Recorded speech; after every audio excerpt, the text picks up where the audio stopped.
Ce que préconise Culture du Cœur, c'est la mise en place, si vous le pouvez bien entendu, d'une permanence ou d'un atelier collectif. Donc ces permanences doivent être des rendez-vous réguliers, agréables. Vous pouvez par exemple organiser tous les lundis matins un petit déjeuner Culture du Cœur.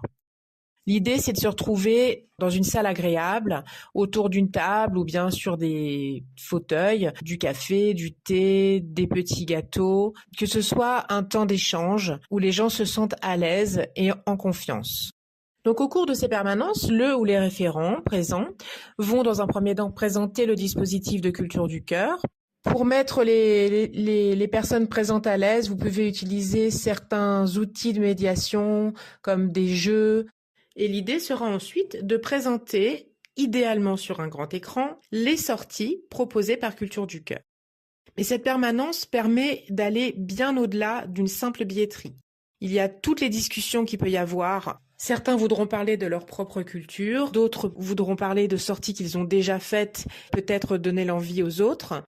Ces permanences permettent de créer du lien social, de nombreux échanges. C'est un temps de partage, un lieu de réconfort. Voir un petit peu avec les personnes présentes quelles sont leurs envies, est-ce qu'ils ont déjà fait des sorties, quel type de spectacle ils préfèrent voir, quel type de spectacle ils n'ont jamais vu et souhaitent découvrir, etc., etc.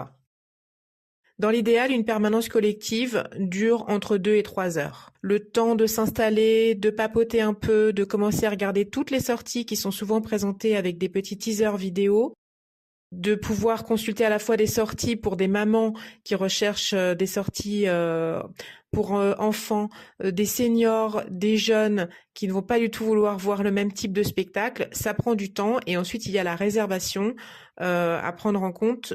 Donc 3 heures, c'est bien. Idéalement, il faut un rétroprojecteur ou au moins des ordinateurs, une connexion Wi-Fi et une imprimante parce qu'il faut imprimer les contremarques.